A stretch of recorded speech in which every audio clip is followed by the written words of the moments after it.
You know, it's kind of crazy to think about, but did you know that just a tiny percentage of adults here in America can actually handle like really complex reading? Yeah, like deciphering a legal document or a dense research paper. Exactly. It's something like 13%, if you can believe it.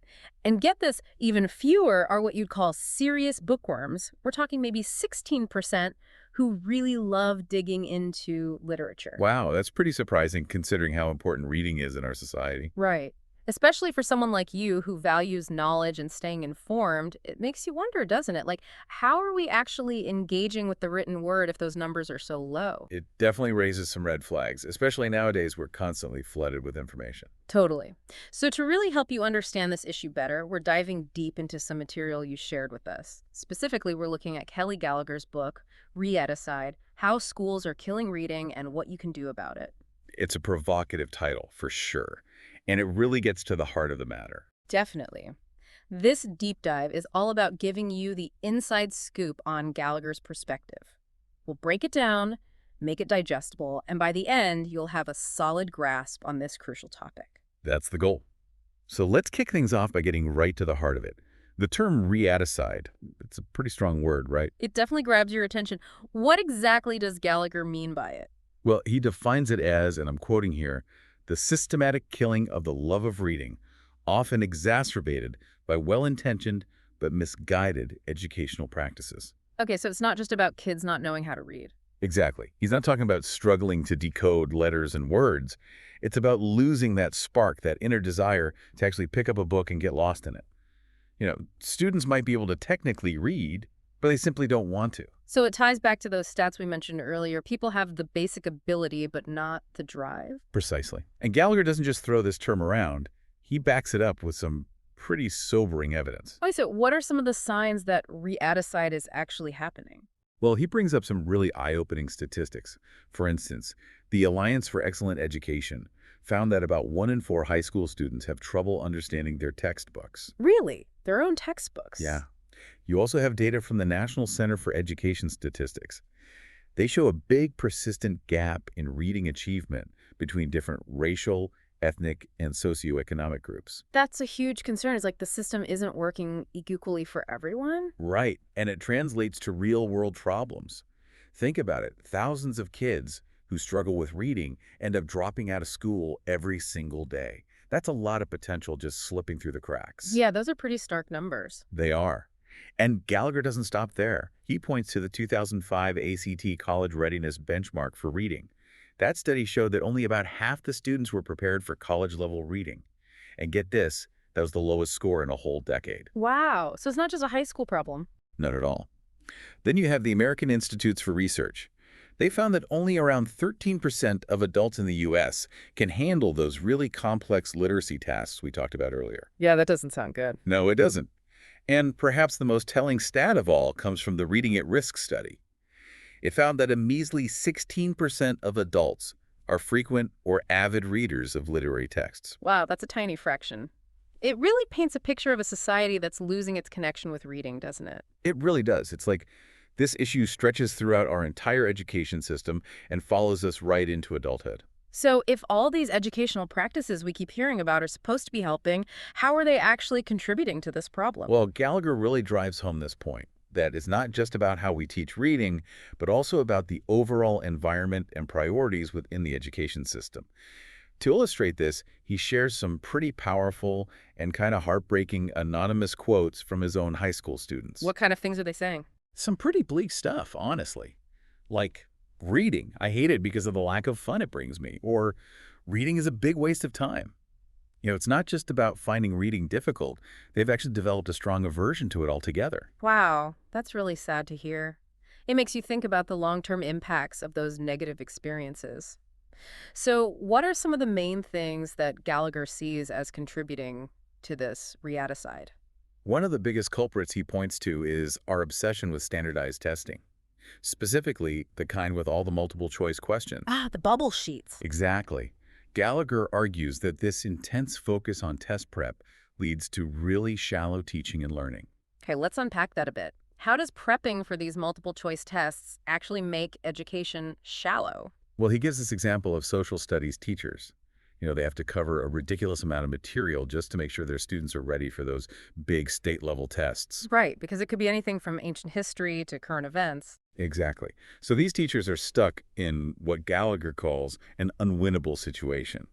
They can try to cover all the required standards, but only superficially, just to hit every possible test question. So it's all about breadth, not depth. Yeah, exactly. Hmm. Or they can choose to really delve into a few key concepts, teach them in a way that actually sticks. But then risk lower test scores because they didn't cover everything. Right. It's a tough spot to be in. It is. And you know what? I can totally see how that would stifle curiosity. If you're just skimming the surface of everything, there's no time to really explore what actually interests students. That's exactly Gallagher's point. He even mentions this book called Many Children Left Behind, which gives some crazy examples of this happening. Like, imagine science classes being reduced to just memorizing random facts about whales. Oh, come on. That's ridiculous. Or even worse, schools purposely reducing the number of actual books kids read just so they have more time for test drills. That's so counterproductive. It's like the goal isn't actual learning anymore, just getting the right answers on a test. That's the sad truth. And to really hammer home this point, Gallagher brings in Marzano. Now, Marzano's a big name in educational research, and he had this rather radical conclusion. What was that? Well, he basically said, we might need to cut the amount of stuff we're trying to cram into our curricula by as much as 2/3, just to make space for real, deep learning. 2/3. That's a pretty bold statement. It is, but it shows just how much we're overloading our teachers and students with content, all for the sake of these tests. And I bet it's especially tough on students who are already struggling with reading. Oh, absolutely. And that's another major issue Gallagher tackles. Yeah. This idea that all this test-focused education is actually widening the achievement gap. But wait, isn't the whole point of testing to identify those struggling students and get them the help they need? That's what makes it so paradoxical, and Gallagher has a name for it, the Page Paradox, named after Rod Page, who was the Secretary of Education during the Bush administration. Okay, the Page Paradox. Tell me more about that. It basically boils down to this. We're so focused on measuring struggling readers with these high-stakes multiple-choice tests that it's actually hurting them. We're assuming that just by measuring their progress every year, we'll somehow force them to improve. But that doesn't really make sense, does it? I mean, how does just taking a test make you a better reader? That's the point. These tests only assess a very narrow range of skills. And Gallagher demonstrates this by comparing two very different types of test questions. What are they? So imagine one question is your typical multiple choice. What's the main idea of this short article? Pretty straightforward, right? You either get it or you don't. Exactly. Then picture a different question. It's an essay, and it asks you to dig deep into a piece of literature, identifying a major theme, and then analyze how it unfolds throughout the whole text. You have to give examples and evidence for the text itself. Wow, those are two completely different beasts. Totally. The first one just tests your basic comprehension and recall. The second one forces you to think critically, analyze, put ideas together, and express yourself clearly in writing. It's a whole other level. And I'm guessing Gallagher's saying those higher level skills are the ones we should be focusing on. Exactly. He brings in this idea from Sternberg about expert citizens. These are people who can think for themselves, solve problems creatively, make ethical decisions, and basically navigate the complexities of the world. And those aren't skills you get from just memorizing facts for a multiple choice test. You got it. So this Page paradox Gallagher talks about creates this vicious cycle. We start with high-stakes tests, which narrows the curriculum down to stuff that's easy to test. So teachers are pressured to teach to the test. Right. Then students, especially those already struggling, they continue to struggle because they're not developing those critical thinking and analytical skills they need to become truly good readers. And then what happens? Well, the schools face even more pressure to raise those test scores, so they double down on the test prep and the shallow teaching, and the cycle continues. It's messed up. It really is. It's like we're stuck in a system that's working against itself. And it's hurting the kids who need the most help. That's a perfect summary. And Gallagher actually uses a pretty infamous example to illustrate this point. Remember the whole Texas miracle thing? Oh, yeah, that rings a bell. Weren't Texas schools supposedly doing really well? On paper, they were. Yeah. They had these huge gains in test scores, and everyone was praising their methods. Okay. But then, What happened? well, it turned out those gains were kind of misleading. They excluded a bunch of struggling students from the data, so it wasn't a complete picture. And when those same students who had supposedly been doing so well in elementary school got to middle school, their scores plummeted. So it was like a house of cards. Exactly. And Trelease, another expert in reading, he said that building an entire national education system based on the Texas Miracle was like building a skyscraper on quicksand. Yikes. That's a scary thought. Right. And what's even more concerning is that this focus on standardized testing hasn't even delivered the promised results on a national scale. Like, what about No Child Left Behind? Did that really help close the achievement gap? That's a good question. What does Gallagher say about that? Well, he presents data showing that 8th grade reading scores for low-income students basically stayed the same after NCLB was rolled out. And that gap between poor and non-poor students, it didn't budge. So all that emphasis on testing and accountability didn't actually translate to real improvement for the students who needed it most. Nope. In fact, there was this study in 2007 that found 4th graders in the U.S. actually lost ground in reading ability. And this was happening while NCLB, with its huge focus on reading, was in full swing. So it actually backfired. Kind of, yeah. Yeah. And the National Center for Fair and Open Testing, they even predicted that a whole bunch of schools would end up being labeled as failing under this system. It's like we're setting them up for failure, so what's the alternative? If focusing so much on tests isn't working, what should we be doing instead? Well, Gallagher makes a really compelling case for shifting our focus to what he calls reading volume and cultural literacy. Okay, so what exactly does that mean? Well, it boils down to this. When we prioritize test prep over encouraging kids to actually read a lot, they miss out on building all that essential background knowledge and cultural understanding they need to make sense of the world around them. So it's not just about being able to read the words on the page, it's about having the context to understand what those words actually mean. Exactly. Yeah. To illustrate this, Gallagher shares this pretty shocking story about his 12th grade students. Now, these kids had all passed the state reading exam, but get this, they had no idea who Al-Qaeda was. And this was several years after 9/11. And the U.S. had already been involved in wars because of it. Seriously. That's pretty unbelievable. I know, right? It really shows how you can ace a reading test without actually having a clue about major real-world events. He also tells this other story about his freshman students who couldn't even name basic figures in the 2008 presidential primaries. That's crazy. I mean, those are things you'd expect most high schoolers to at least have some awareness of. Right. It's like they can decode the words, but they don't have the framework to understand the picture. Yeah. They're missing that essential cultural context. It's like they can read the individual words, but don't have the framework to understand the larger picture or the implications. Precisely. Gallagher compares it to Michael Phelps, the Olympic swimmer. Think about it.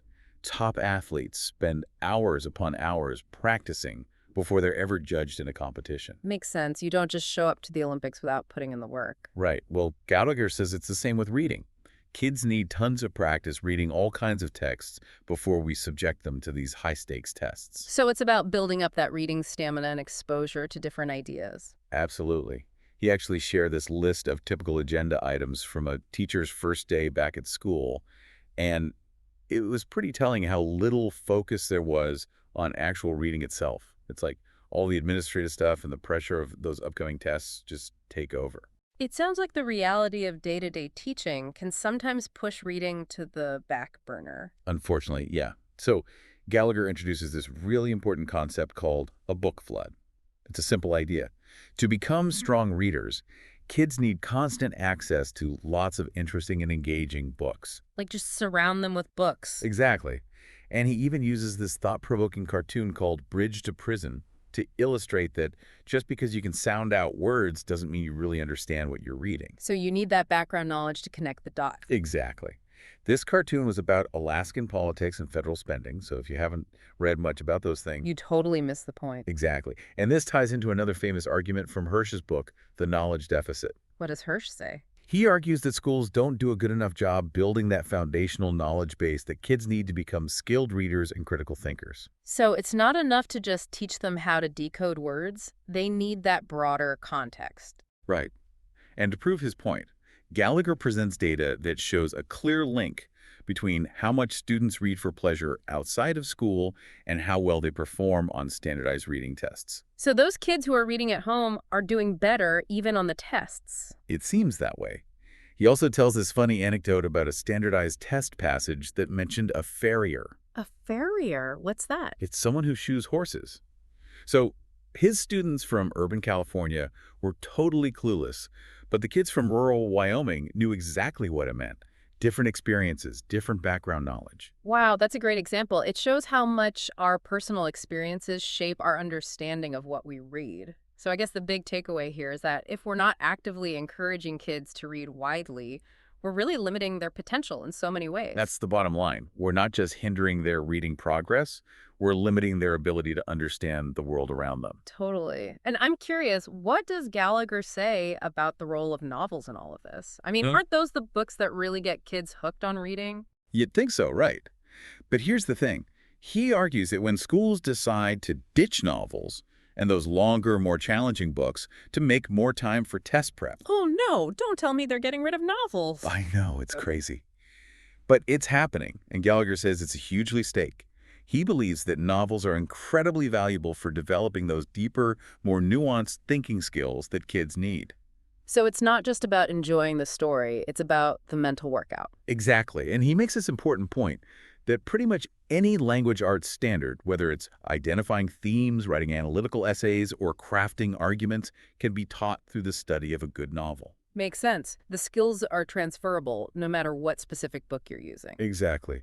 But sometimes administrators see reading novels as just frivolous, like, oh, they're just reading stories. Let's focus on those test-taking skills instead. That's so frustrating. It is. Gallagher gets really fired up about this. He's like, engaging with a well-written novel is anything but frivolous. It stretches their minds and helps them grow as thinkers. I agree with him. And I've also heard that fewer teens and young adults are reading for pleasure these days. Is that true? Sadly, yes. There's a lot of research showing a decline in pleasure reading, and Gallagher points out that this has some serious consequences. It's like a downward spiral. The less you read, the weaker your skills become, and then you enjoy it even less, so you read even less. It sounds like a vicious cycle. It really is. And it's not just Gallagher who's saying this. He brings up Krashen's work, which is all about the benefits of something called free voluntary reading, or FER. Free voluntary reading. So basically just reading what you want because you want to. Exactly. And study after study has shown that FER is incredibly powerful. The more kids read for pleasure, the better readers they become overall. Their comprehension improves, their vocabulary expands, they even read faster.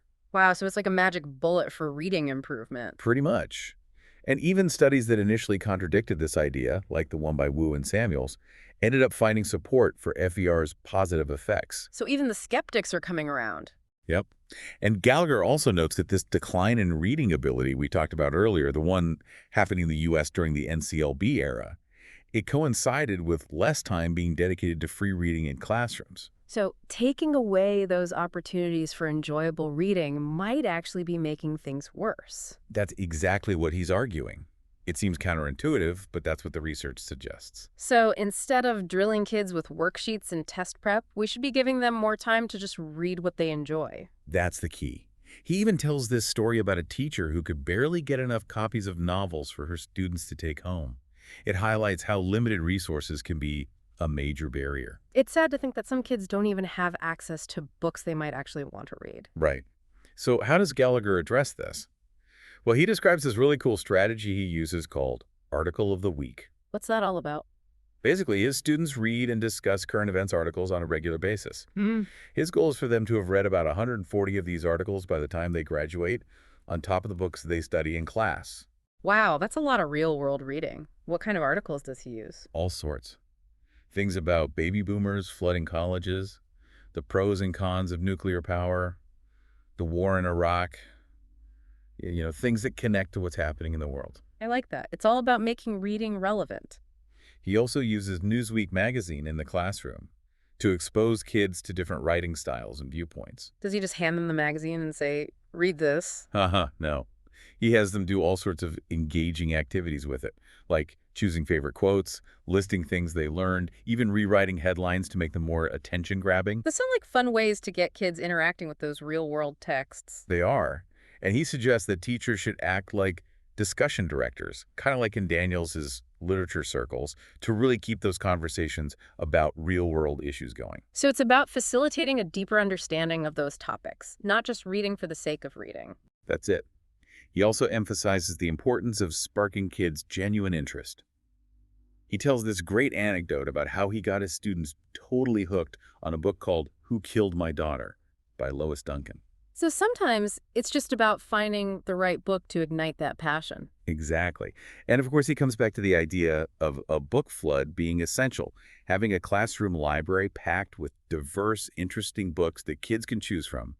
He even gives lots of practical tips on how teachers can build those libraries, like doing book drives, scholastic orders, asking for donations, even hitting up used bookstores. All great ideas. So it's about creating a space where books are abundant and accessible. Right. And it's not just about whether a kid personally likes a particular book. Yeah. You know, he makes this distinction between liking a book and recognizing its value. So a book might not be a page turner, but you can still learn and grow from it. Exactly. He Yeah. uses 1984 as an example. A lot of kids might not enjoy every minute of reading that, but it's a classic for a reason. I get it. It's about expanding your horizons and challenging yourself as a reader. That's the point.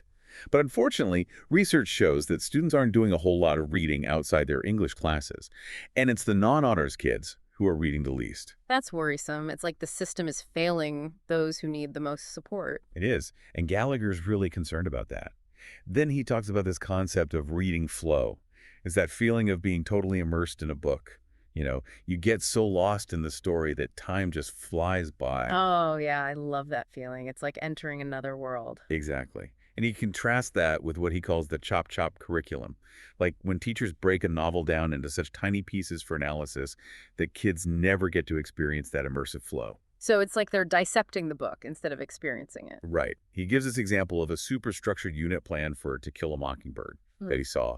And it was just painful. It's all about analyzing tiny details and completely missed the bigger themes and real-world connections, like how the book relates to things like racial profiling and the Jenna 6 case. It sounds like overanalyzing can really suck the life out of a story. It totally can. And Gallagher shares this personal anecdote about how reading a novel called Come Back completely changed his perspective on forgiveness. Yeah. It's a real aha moment for him, and it came just from getting lost in the story. So it's about letting those stories speak to us and teach us in ways that worksheets and quizzes just can't. That's what he's saying. Mm. And he contrasts that with how we often treat reading in schools. With all the worksheets, quizzes, and grades. It's no wonder kids lose their love for it. It becomes a chore instead of a pleasure. Right. He actually brings up this study by McQuillan where they gave low-income students access to high-interest books and time to read during school. What happened? Well, their writing fluency and complexity improved significantly, but here's the kicker. They started to actually like reading.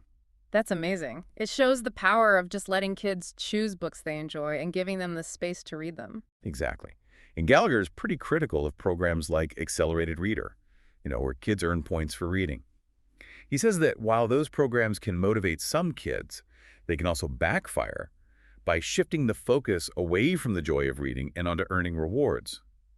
Plus, they often limit kids' choices to books at a certain reading level, which can be really stifling. I see his point. It's like we're turning reading into a competition instead of an adventure. So how do we find that balance? Is it just about letting kids read whatever they want, whenever they want? Well, not exactly. While giving kids choice and autonomy is huge, Gallagher also acknowledges the importance of good teaching. So it's not an either situation. Nope. He emphasizes that teachers play a crucial role in helping kids become skilled readers.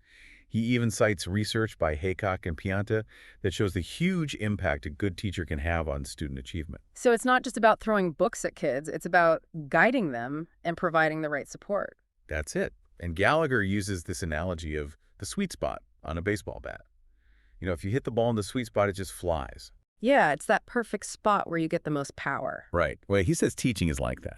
You got to find that sweet spot between over-teaching and under-teaching. So not too much hand-holding, but not just throwing them in the deep end either. Exactly. He talks about Atwell's Reader's Workshop model, which emphasizes student choice and independence. But he points out that his approach differs slightly. How so? Well, Gallagher still believes in the value of having a shared reading canon. Certain important texts that everyone should be exposed to. He thinks it's important for building that shared cultural literacy we talked about earlier. So it's about striking a balance between individual choice and shared experiences. Right. He also talks about the importance of framing those challenging texts that might seem intimidating to kids at first. So what does that mean, framing? It means providing the necessary context and background knowledge before they dive in, like pre-teaching key vocabulary or giving them a clear purpose for reading. So they understand why they're reading it and what to look for. Exactly. He gives this example of how a teacher and a student might approach a tough passage about baseball in totally different ways. Because the teacher has more background knowledge about the subject. Exactly. And Gallagher also stresses the importance of teachers modeling their thinking process out loud. Like, this word is unfamiliar. Let me try looking at the context to figure it out. So the kids can see how a skilled reader tackles those challenges. Right. It demystifies the process and makes it seem more doable. He also talks about giving kids a specific reason for reading, like a question they need to answer or a problem they need to solve. So they're not just passively absorbing words, they're actively engaging with the text. Exactly. And he reminds us that students in higher grades, where the reading gets more complex, often need even more support. It's not a matter of just leaving them to figure it out on their own. So scaffolding is still important, even as they get older. Absolutely. He shares this really helpful chart that contrasts how good readers and struggling readers approach a text.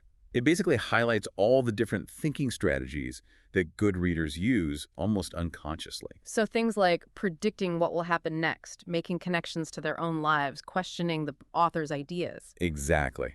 He calls these metacognitive strategies, which just means thinking about thinking.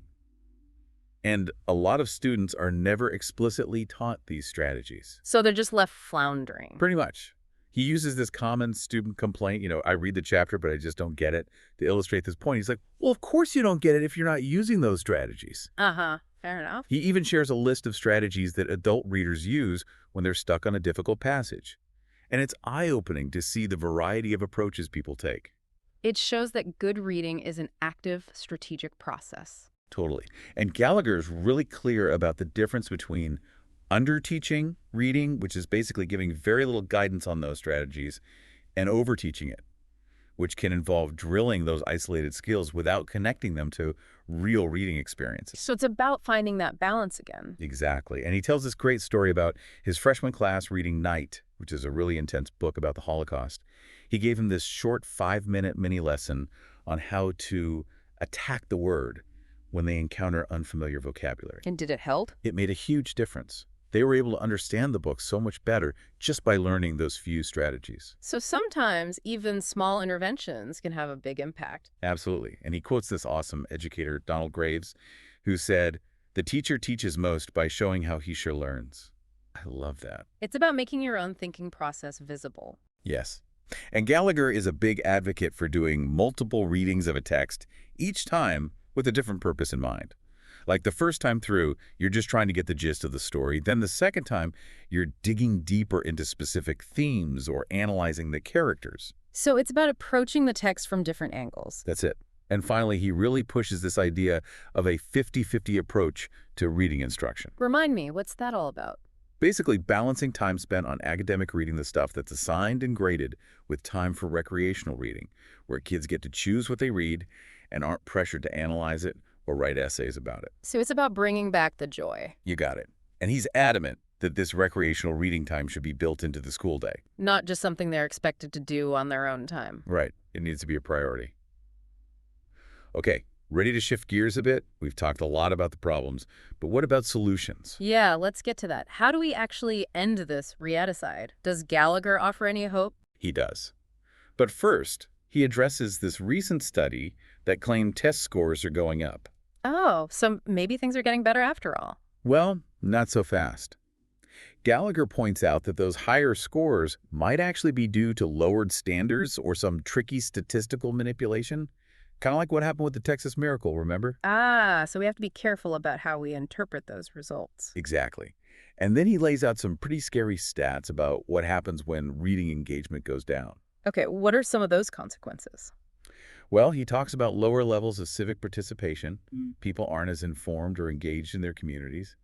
He also mentions a trend towards shallow reading online, just skimming headlines and sound bites without really digging deep. Yeah, I've definitely noticed that. And here's a scary one. Even college graduates are showing a decline in reading proficiency. Wow, that's alarming, if even the people with college degrees are struggling. I know, right? And then, of course, you have the high school dropout rates.